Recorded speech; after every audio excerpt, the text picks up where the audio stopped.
단지 끊을 줄만 알고, 단지 버릴 줄만 알고, 단지 내려놓기만을 한다면은 그것은, 그것도 물론 훌륭한 마음 공부지만은 이것은 부처님이 말씀하시는 중도행위 아닙니다.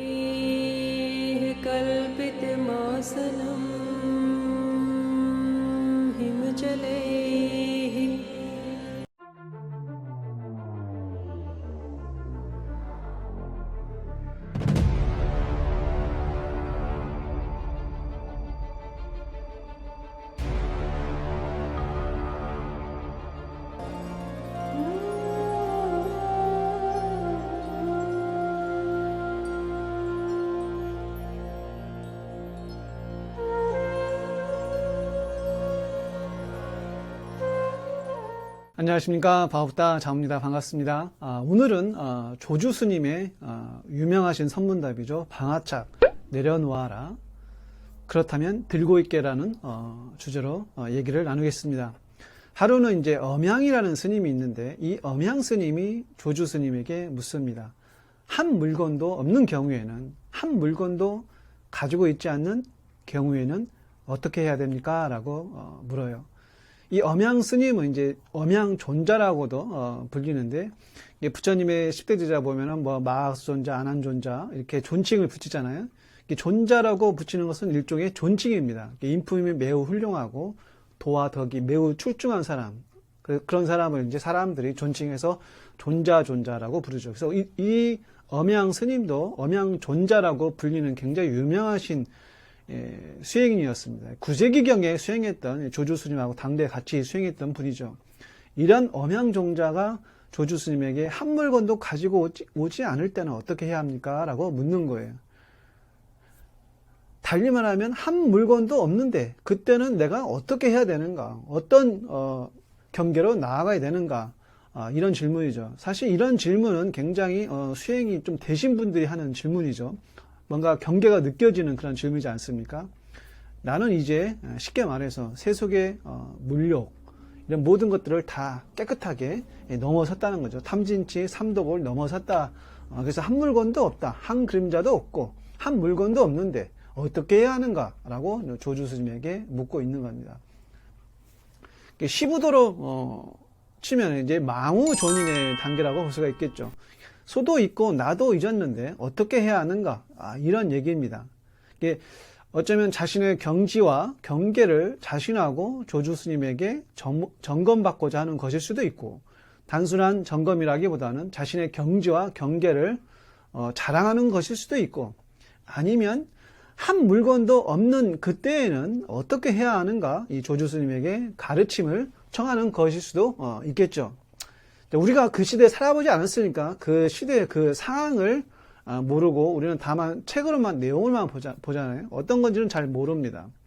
그런데 이제 일반적으로 이제 그것을 굳이 해석을 해보자면은 엄양 스님은 이제 주변 사람들이 존자라고 칭해서 부르기도 하고 어느 정도 이제 수행이 되신 분이죠.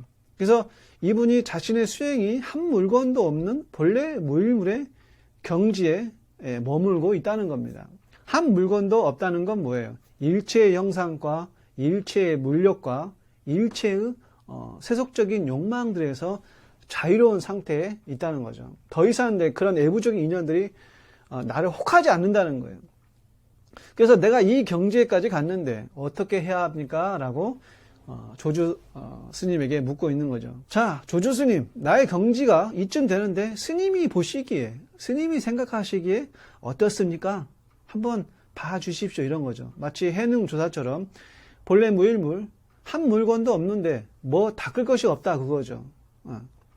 닦는다는 것은 여러분 뭡니까? 거기에 먼지가 있고 오염이 있고 혹은 업장이 있을 때, 어변이 있을 때, 업식이 있을 때 닦는 거 아니겠습니까?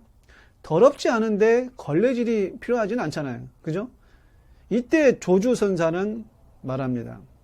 방아착 내려놓아라. 방아착 내려놓다 이런 뜻이죠. 놓아버리다, 집착하지 말라는 거예요. 이게 집착하는 그 마음을 내려놓으라는 뜻입니다. 이건 뭔 뜻이겠습니까? 조주선사는 단박에 그 엄양 스님의 그 경지를, 그 경계를, 그 마음을 꿰뚫어 봅니다. 이 엄양 스님이 비록 형상과 개념을 초월하고 본래 무일물의 자리에 자정하고 있다고 스스로 이제 생각하고 있지만은, 엄양 스님은 본래 무일물, 한 물건도 없는 그 자리에 사실은 집착하고 있는 겁니다. 공과 무에 빠져 있는 상태죠. 범속의 간문은, 세속의 물욕은 넘어섰으나 성스러움의 간문에 걸려 있는 겁니다. 부처라는 간문에 걸려 있는 거죠. 이때 이제 백적간도 진일보해서 한 걸음 더 나아가야 되는데 자신의 깨달음에, 공에 머물고 있는 거죠. 그래서 진정한 본래 무일물이란 생각조차 없는 거잖아요. 본래 무일물이란 생각에 이 엄양 스님은 물들어 있는 겁니다. 자신이 일체의 모든 것을 초월했다고 생각했지만은 이미 그 생각이 아주 미묘하고 아주 세미하게, 미세하게 집착이 있다는 거예요. 집착에 물들어 있는 겁니다. 가령 우리가 훌륭한 일을 하고 나는 훌륭한 일을 하였다라는 상, 나는 좋은 일을 하였다라는 어떤 느낌, 이런 마음의 상이 남아 있는 거죠. 자신이 훌륭한 인물이라고 여긴다면, 훌륭한 일을 했다고 생각을 한다면 이미 그것은 아직은 훌륭한 사람이 아닌 거죠. 진짜 훌륭한 사람은 자신이 훌륭하다고 생각하지 않기 때문에 사실은 진짜 훌륭한 거 아니겠습니까? 그래서 남보다 훌륭해지려 하는 것은 사실은 훌륭한 것이 아니죠. 물론 세속의 물욕과 일체 욕망에 물들지 않는 경지도 굉장히 높은 경지이고 수행이 높은 사람이라고 할 수가 있습니다. 이런 사람도 굉장히 희소하죠. 예. 그러나 본래 무일물의 경지에 머물되 그 경지에 머물고 있다는 상조차 없어야 진짜 무경지, 무경계라고 얘기할 수가 있습니다. 그리고 정말 본래 무일물의 경지에 있다면 그러한 경지에서 소유자재하면서 일체 형상과 일체의 세속에서 자유롭게 그 모든 것을 오히려 응용하고 쓸 줄 압니다. 왜냐하면 이미 물들지 않는 경지에 갔기 때문입니다.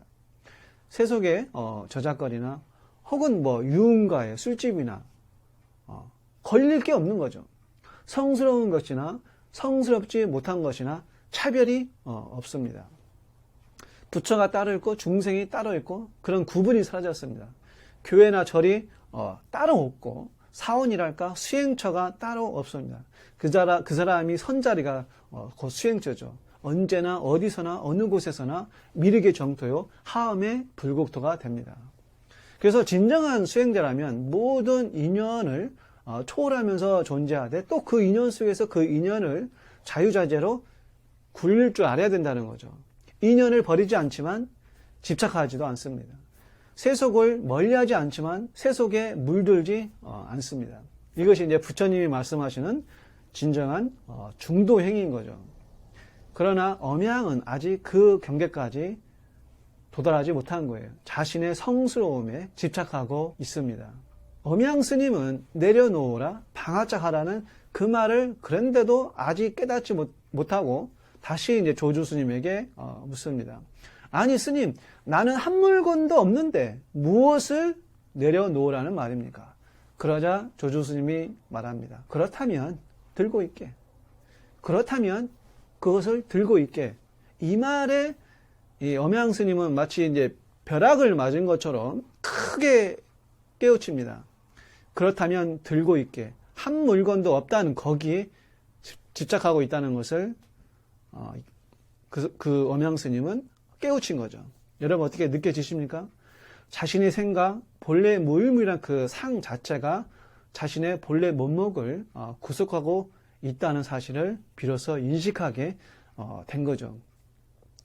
조조 스님과 이제 엄양 스님 같은 이런 비슷한 선문다 사례를 소개하자면은 이 당나라 시대에 포대화상이라는 이 스님이 있었습니다. 미륵불의 하신이라고 불리는 그런 스님이죠.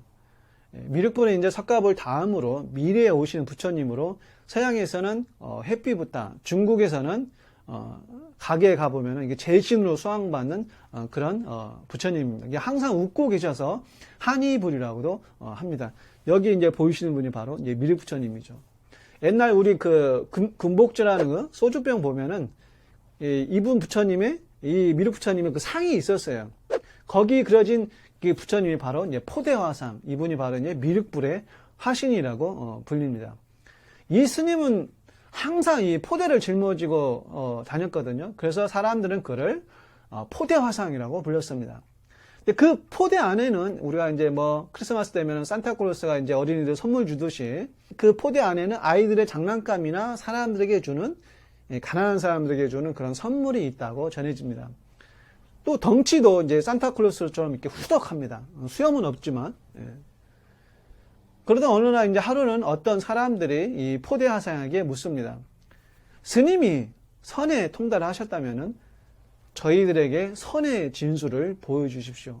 선이 과연 무엇입니까? 선의 진수는 무엇입니까? 라고 이 포대화상에게 묻습니다. 그러자 포대화상은 그 말이 끝나기가 무섭게 자신이 들고 있던 포대를 땅바닥에 쿵 소리가 나도록 내려놓습니다. 이게 무슨 뜻일까요? 포대화상이 말하기를 이것이다. 이것이 바로 선의 진수다. 포대화상은 왜 포대를 내려놓았을까요? 사람들이 이제 그 모습을 보고도 무슨 뜻인지 몰라서 이제 근기가 얕기 때문에 어안이 벙벙합니다. 포대화상은 이렇게 말합니다. 내가 짐을 내려놓았듯이 그대들도 자신의 짐을 벗어라. 짐이란 뭐예요? 각자가 있는 탐진치 삼독을 내려놓으라는 거죠. 조주 스님의 말처럼 방하짝하라는 거죠. 내려놓으라. 각자가 짊어지고 있는 짐들이 있잖아요. 내 불성을 가리고 내 자성을 오염시키고 내 양심을 흐리게 하는 이런 먼지, 짐들을 깨끗하게 씻고 내려놓고 치우라는 거죠. 혹은 내가 혹하고 있는 것들, 그것이 이제 권력이 될 수도 있고 신분이 될 수도 있고 지위가 될 수도 있고 여자가 될 수도 있고 부귀함이 될 수도 있고 그런 것들을 다 내려놓으라는 거죠. 그러자 그 포대화상을 향해서 또 사람들이 묻습니다. 그러면 그 다음에는 무엇을 해야 합니까? 내려놓고 방아짝 한 다음에는 무엇을 해야 하는가 묻는 거죠. 그러자 포대화상은 다시 짐을 짊어집니다. 포대를 짊어지는 거죠. 내려놓으라고 하고서 다시 짐을 짊어지는 이유는 여러분 뭘까요? 내려놓는 것이 지혜라면은 다시 드는 것은 자비입니다. 그러니까 우리가 지혜로서 세상은 무상하다는 것, 내 생각과 감정 역시 무상하다는 것, 모든 것은 연기하는 존재라는 것, 이것이 곧 몸 밖으로 세상을 살피고 안으로 자신의 생각과 감정을 살피는 지혜의 눈인 거죠. 그러나 내려놓기만 해서는 안 됩니다. 내려놓는 것도 물론 훌륭하지만 내려놓기만 하면은 절반의 성공이죠. 그 뒤에 자비가 있어야 합니다. 지혜와 자비는 한 몸으로 나가야 되는 거거든요. 다시 이 헛개비며 꿈이며 환영의 세상을 끌어안아야 된다는 거예요. 그것이 곧 자비심입니다. 자비로서 끌어안는 거죠. 그러나 이 짊어짐, 다시 짐을 짊어지는 이것은 전날에 방아짝하지 못한 것으로 되돌아가는 것이 아니라는 거예요. 포대화상이 다시 짐을 든 것은 그 의미가 아닌 거죠.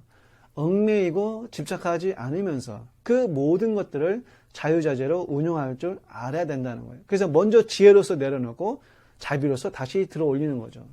과거 방거사라는 이 수행자는 재물이나 이 부가 수행에 방해가 된다고 해서 자기 모든 재산을 동종호에 그 많은 재물과 보석들을 다 버려버립니다. 내려놓고 다시 들어올리는 지혜와 자비가 만약에 갖춰져 있었다면 그 모든 것들은 사실 돈과 재물은 훌륭한 조언이 될 수 있는데 그걸 버려버린 거죠.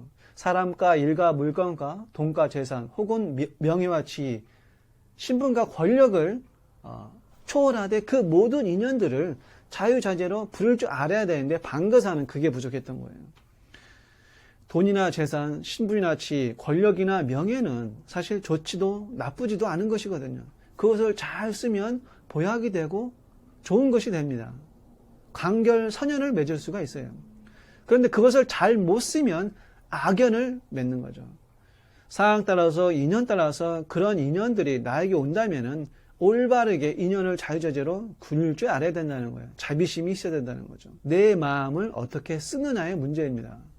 여러분 동종호에 버리기보다 가난하고 헐벗은 사람들을 도울 수가 있고 불사를 일으킬 수도 있고 중생들을 위해서 강가에 다리를 놓을 수도 있고 또 가난한 사람을 위해서 집을 지어줄 수도 있고 여러 일들을 할 수 있습니다. 그렇지 않습니까? 단지 끊을 줄만 알고 단지 버릴 줄만 알고 단지 내려놓기만을 한다면은 그것은 그것도 물론 훌륭한 마음 공부지만은 이것은 부처님이 말씀하시는 중도행이 아닙니다. 지혜와 자비가 한 몸이라는 거죠. 지혜만 있다면 메마른 공부예요. 저 돌덩이나 죽어버린 고사막과 같습니다. 생기가 없는 거죠. 그래서 세속의 물욕과 세간의 저작거리에 있어도 부처의 자리를 떠나지 않으면서 일체 형상과 인연들을 자유자재로 상황 따라서 인연 따라서 부릴 줄 아는 사람이 진정한 해탈인이고 진정한 자유인인 거죠. 부처님의 제자 중에 아일다 보살이라는 수행자가 있었습니다. 이분은 물론 10대 제자에 속하는 분은 아니지만은 하루는 이제 부처님의 그 이모인 마하 프라자파티가 금난가사를 손수지어서 부처님께 공양합니다. 시주한 거죠. 부처님은 평소에 뭘 입습니까? 시신들이 입는 그 분소衣를 입고 사셨잖아요.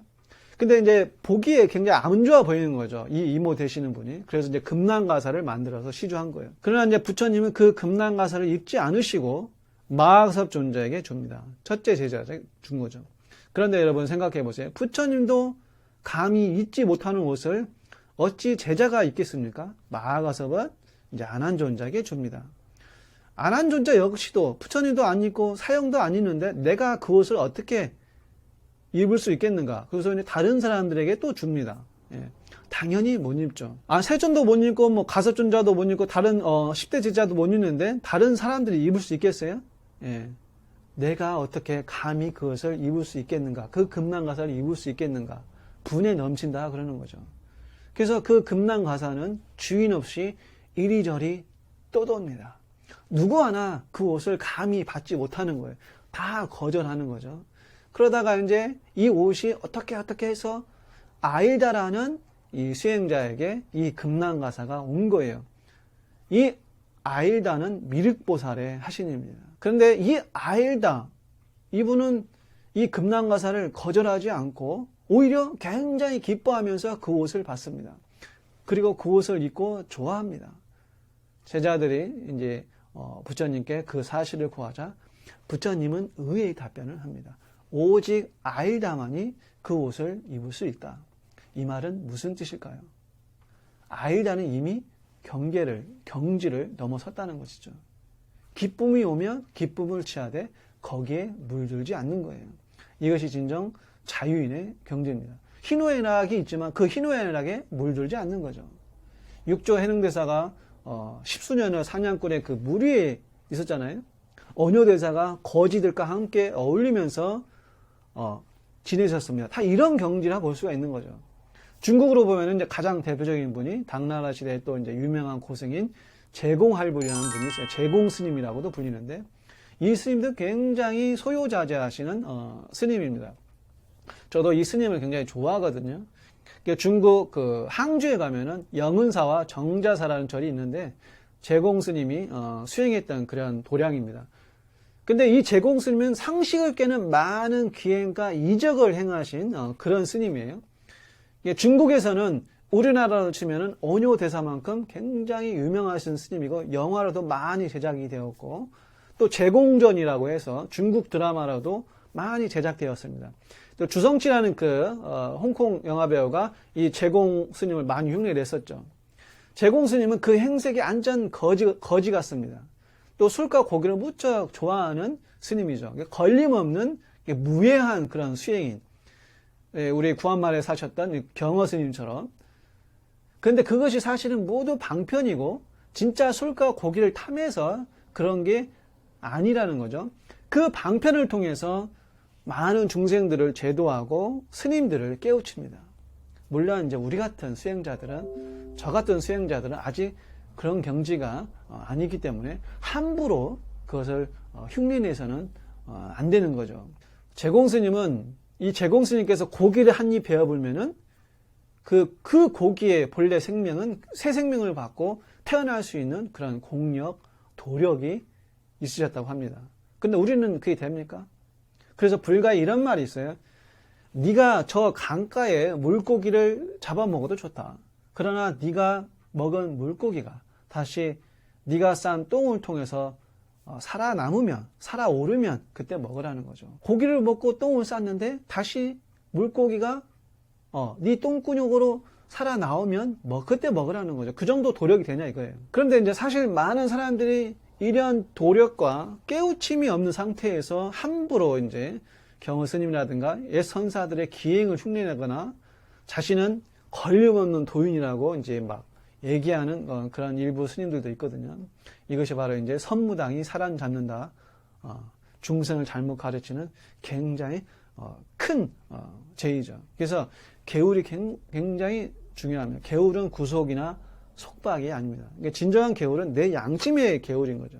그 양심의 계율이라는 것은 끝까지 죽을 때까지 지켜야 되는 것이지, 상황 따라서 그 계율을 깨고 상황 따라서 그 계율을 파괴한다면 이것은 진정한 수행이라 볼 수가 없다. 전 밖에 나가서 식당에 가더라도 간장하고 김을 먹을지언정 절대 오신채가 들어간 거라든가 육류라든가 이런 건 먹지 않거든요. 사람들 보기에는 저는 그게 자유롭고 아무런 걸림이 없는데 다른 사람들이 보기에는 그게 구속당하고 속박당하는 걸로 착각하고 있는 거죠. 예. 그게 아닙니다. 예.